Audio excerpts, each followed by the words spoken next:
আজ যে তোমাকে অসম্মান করছে তাকে তুমি কখনো অসম্মান করো না, কারণ এমন একদিন আসবে সে তোমার কাছে এসে মাথা নত করবে। যারা অন্যের কাছে কিছু পাওয়ার আশায় বসে থাকে তারা নিজে কোনো দিনও কিছু করতে পারে না, তাই তারা জীবনে অসুখেই থেকে যায়। আপনি যদি নিজের স্বপ্ন নিজে বাস্তব রূপ দিতে না পারেন তাহলে অন্য কেউ আপনাকে দিয়ে তার স্বপ্ন গড়ে নেবে, এটাই বাস্তব। একটা অভ্যাস মানুষের জীবনকে আমূল পরিবর্তন করে দিতে পারে। সেটা যদি ভালো অভ্যাস হয় তবে উন্নতির চরম শিখরে পৌঁছে যাবে, আর যদি খারাপ অভ্যাস হয় তবে মৃত্যু পর্যন্ত নিয়ে আসতে পারে। যে ব্যক্তি নিজের কাজকে ভালোবাসেন তিনি সেই কাজের মধ্য দিয়েই সমাজে পরিচিতি লাভ করেন। মানুষ তার নামের মধ্য দিয়ে পরিচয় পায় না, পরিচয় পায় তার কর্মের মাধ্যমে। আনন্দে বেঁচে থাকতে হলে তিনটি জিনিস খুবই মূল্যবান: সম্পর্কে সম্মান, ভালোবাসাতে বিশ্বাস, আর বন্ধুত্বে গুরুত্ব। নারী কখনো তার ভালোবাসার মানুষটার পাশে অন্য কোনো নারীকে সহ্য করতে পারে না, তেমনি ভাবে কোনো পুরুষও তার ভালোবাসার মানুষটার পাশে অন্য কোনো পুরুষকে সহ্য করতে পারে না।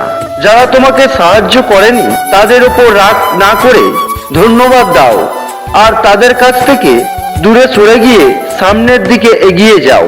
দেখবে একদিন তাদের সাহায্য করার জন্য তোমাকেই খুঁজবে। এই পৃথিবীতে আপনি সুখ ও শান্তির জন্য একজনের কাছেই আশা করতে পারেন। তিনি আর কেউ নন, তিনি হলেন মা। মানুষ করতে পারে না এমন কিছুই নেই এই পৃথিবীতে, কিন্তু না করার পেছনে প্রধান কারণ হলো অজুহাত।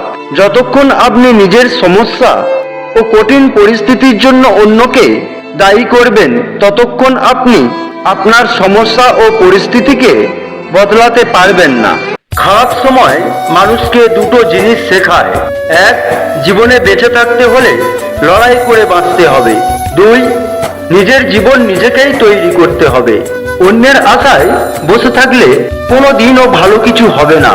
যখন বুঝতে পারবেন আপনার করা কাজটি শেষ করতে অনেক সময় লাগছে তখন বুঝতে হবে কাজটি ভালো, কেননা ভালো কাজ করতে সময় লাগে, কিন্তু খারাপ কাজ আপনি 1 মিনিটেই করতে পারবেন। যেমন একটা সুন্দর বাড়ি তৈরি করতে কয়েক মাস সময় লাগে, কিন্তু বাড়িটি ভাঙতে 1 ঘন্টাও সময় লাগে না। কেউ যদি আপনার সাথে কথা বলতে বিরক্তি মনে করে তাহলে এর পেছনে দুটি কারণ থাকতে পারে: এক, হয় আপনার কাছ থেকে কোনো কিছু লুকাতে চাইছে। দুই, তার কথা বলার মতো সময় নেই, কোনো গুরুত্বপূর্ণ কাজে যাচ্ছে, তার মন কাজের জায়গায় পড়ে আছে। বর্তমানে আপনি কারো কাছে সুখ জিনিসটা আশা করতে পারেন না, কারণ সকলেই তো এখন অসুখী।